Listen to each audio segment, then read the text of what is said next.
Assalamualaikum warahmatullahi wabarakatuh. Nama saya Rizky Sulaiman, NPM 202043502040. Di sini saya akan mendemonstrasikan aplikasi berbasis web untuk melengkapi persyaratan gelar sarjana dengan judul Sistem Pakar Diagnosa Penyakit pada Ibu Hamil dengan metode forward chaining. Pertama-tama, kita akan masuk ke XAMPP untuk menghubungkan database. Setelah database dihubungkan, kita akan masuk ke browser untuk masuk ke tampilan awal. Nah, di dalam tampilan login ini kita dapat masuk dan daftar jika belum punya akun. Di dalam daftar kita bisa menginput nama, umur, nomor telepon, alamat, dan paspor. Pertama-tama, kita akan masuk sebagai admin. Nah, setelah masuk sebagai admin, kita akan berada di tampilan dashboard awal. Di sidebar, ada 4 data: data pasien, data penyakit, data gejala, dan data solusi. Pertama, kita akan di data pasien. Di data pasien, kita bisa melihat nama-nama pasien yang sudah melakukan pembuatan akun. Kita bisa melihat dari nama, umur, telepon, penyakit. Jika penyakitnya sudah didiagnosa, dia akan muncul di sini. Jika belum, dia akan muncul dengan tulisan belum melakukan diagnosa. Dan ada alamat dan tanggal inputan. Di dalam sini kita bisa mengubah data yang kita mau. Jika nama pasien kita ubah menjadi Doni, umur kita ubah menjadi 26, nomor telepon kita ubah jadi 123. Ini kita ubah jadi yang lain.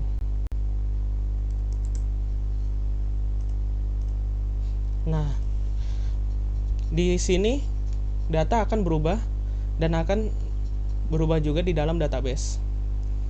Jika kita ingin menghapus akun, bisa tinggal hapus di sini. Jika sudah dihapus, data akan dihapus dari tampilan dan pun di dalam database.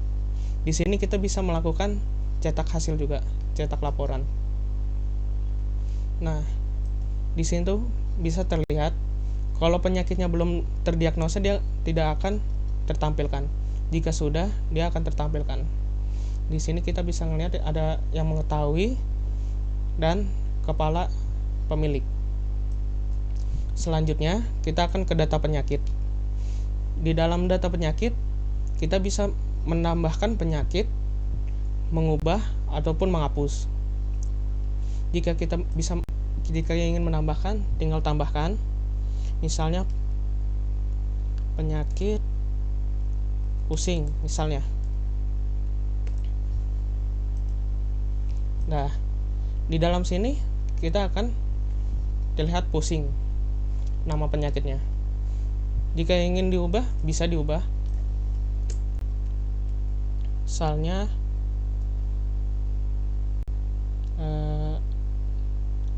panas misalnya. Dah, dia akan berubah. Jika data tidak diinginkan, kita bisa menghapusnya. Nah, data akan menghilang dari layar tampilan dan di database. Dari sini sama seperti sebelumnya, ini akan menunjukkan cetak hasil. Selanjutnya, data gejala. Data gejala pun hampir sama. Kita bisa menambahkan penyakit dan kita harus menyambungkan ke penyakit yang sudah ada di sebelumnya. Kita misalnya di dalam penyakit kita tambahkan seperti tadi, pusing.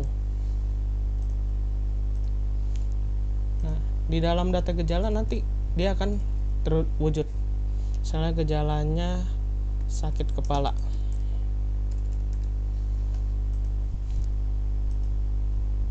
Di sini dia akan masuk ke dalam sakit kepala, dan dia akan masuk paling belakang. Jika ingin diubah bisa, ataupun dihapus. Kita tidak menginginkan data ini, kita bisa menghapusnya. Nah, hasil cetak pun hampir sama. Di sini menunjukkan gejala apa saja yang dimiliki database. Selanjutnya ada data solusi. Di dalam data solusi pun kita dapat menambahkan ataupun mengubah dan menghapus. Hampir sama seperti semuanya. Kita bisa menambahkan misalnya penyakit, pusing, atau misalnya banyak makan. Nah, data akan masuk ke dalam penyakit, dan dia akan muncul di hasil diagnosa. Jika tidak menginginkannya ataupun kita mengubahnya, kita bisa. Tapi karena kita tidak menginginkannya sekarang, kita dapat menghapusnya. Dicetak pun kita dapat melihat penyakit yang terdapat di database dan solusinya untuk memberikan solusi kepada pasien yang bersangkutan. Selanjutnya, kita akan masuk sebagai user. Jika user belum punya akun, kita bisa melakukan pendaftaran. Kita misalnya mendaftarkan dengan nama Tony, umur 25, nomor telepon bebas, nomor alamat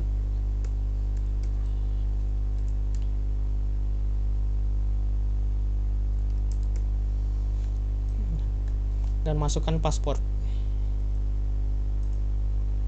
Nah, jika sudah masuk, kita akan masuk ke halaman tampilan diagnosa. Kita akan memasukkan user dulu.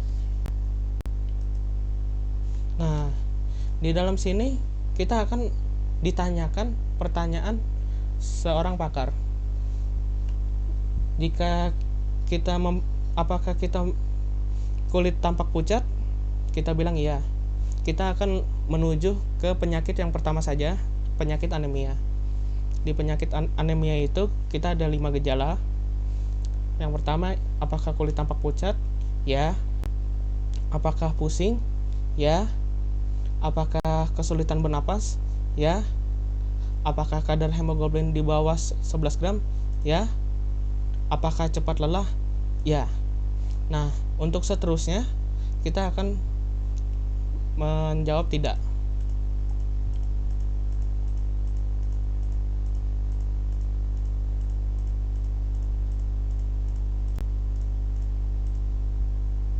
Nah, di sini dia akan memberikan solusi untuk penyakit yang terdiagnosa. Seperti solusi untuk penyakit anemia ini adalah mengonsumsi makanan kaya zat besi seperti daging, sayuran, biji-bijian, serta makanan yang mengandung vitamin C untuk membantu penyerapan zat besi.